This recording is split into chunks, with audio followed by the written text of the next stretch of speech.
السلام علیکم۔ آج میں یوسف علیہ السلام کی کہانی میں سے کچھ اہم نکات پر بات کرنا چاہتا ہوں۔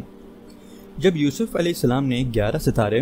سورج اور چاند کے بارے میں خواب دیکھا اور جب اپنے ابو کو بتایا تو ان کے ابو یعنی حضرت یعقوب علیہ السلام نے کہا کہ میرے پیارے بچے، اپنے خواب کے بارے میں اپنے بھائیوں کو مت بتانا، ورنہ وہ تمہارے خلاف ایک بہت برا منصوبہ بنانے لگیں گے۔ ان لفظوں میں اب کچھ اہم باتیں ہیں۔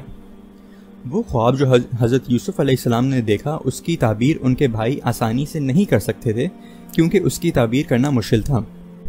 ان کے بھائیوں کو خوابوں کی تعبیر نہیں آتی، تو اگر یوسف علیہ السلام وہ خواب ان سے شیئر کر بھی دیتے تو پھر بھی ان کو سمجھ نہیں آنا تھا۔ تو وہ پھر اس خواب کو سننے کے بعد حضرت یوسف علیہ السلام کے خلاف منصوبہ بندی کیوں کرتا؟ اس بات سے قرآن ایک بہت گہری بات پر روشنی ڈال رہا ہے کہ کچھ لوگ دماغی طور پر اپنے آپ کو بہت انسیکیور یا حقیر سمجھتے ہیں کہ اگر آپ ان سے کوئی بھی ایسی بات شیئر کریں جو چاہے وہ ان کو سمجھ بھی نہ آئے، لیکن اگر انہیں لگے کہ اس بات میں کہیں آپ کی تعریف یا اچھائی کی بات ہو رہی ہے یا آپ کو کوئی فائدہ حاصل ہو رہا ہے، تو وہ اس بات کو برداشت نہیں کر سکیں گے اور وہ آپ سے حسد کرنا شروع ہو جائیں گے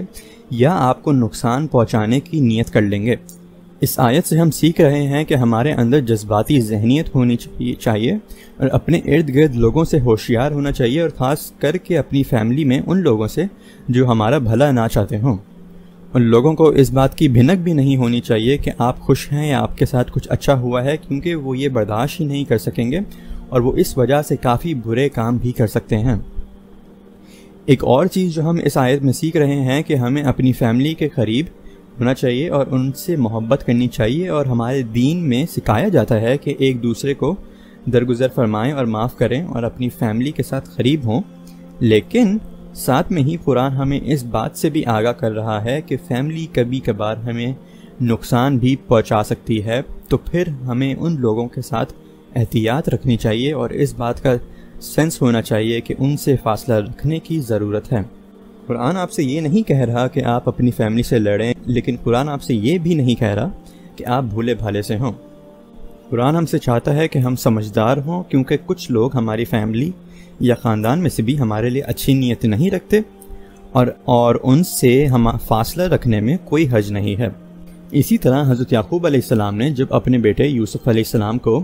اپنے بھائیوں سے خواب شیئر کرنے کا یا ان کے ساتھ بات کرنے کا منع کیا، تو انہوں نے بہت واضح اور وسیع طرح انہیں بیان کیا تھا کہ یہ خواب شیئر نہیں کرنا۔ اس سے ہمیں ایک سبق یہ ملتا ہے کہ جبھی بھی ہم اپنے بچوں کو احتیاط کرنے کا بولیں تو ہمیں ان سے بہت واضح طریقے سے بتانا چاہیے تاکہ انہیں ایک ایک بات سمجھ میں آ جائے۔ اسی طرح حضرت یعقوب علیہ السلام نے بہت واضح طور پر اپنی منع کرنے کی وجہ بھی بتائی، اور وہ یہ تھی کہ تمہارے بھائی تمہارے خلاف ایک بہت برا منصوبہ بنائیں گے۔ تو جب ہم اپنے بچوں کو احتیاط کرنے کے لیے بتا رہے ہوں تو ہمیں انہیں بھی واضح طور پر سمجھانا چاہیے کہ ہم کیوں انہیں احتیاط کرنے کا بتا رہے ہیں۔ ہم یہ سوچتے ہیں کہ ہم ایسی باتیں اپنے بچوں کو کیسے بتائیں، لیکن ایسا نہیں ہے، اور ہمیں اپنے بچوں کو کلیئرلی اور واضح طور پر ساری چیزیں بتانی چاہیے، لیکن جب ہم ان سے بات کر رہے ہیں تو پیار اور محبت کے ساتھ بات کرنی چاہیے، جیسے حضرت یعقوب علیہ السلام نے آیا کی شروع میں یوسف علیہ السلام کو میرے پیارے بیٹے سے کہہ کر بات سٹارٹ کی۔ ہم اپنی فیملی کے مسئلے بچوں سے نہیں چھپا سکتے، ہمیں ان کو ان مسئلوں کے لیے تیار کرنا ہے۔ جب ہم ان سے یہ باتیں چھپاتے ہیں تو وہ تب بھی یہ سب خود دیکھ سکتے ہیں، تو بہتر ہے ان سے کھل کر بات کی جائے اور وہ یہ باتیں آپ سے شیئر کر سکیں یا بول سکیں۔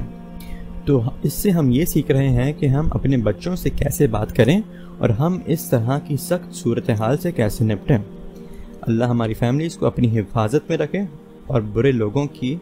شر سے محفوظ رکھے۔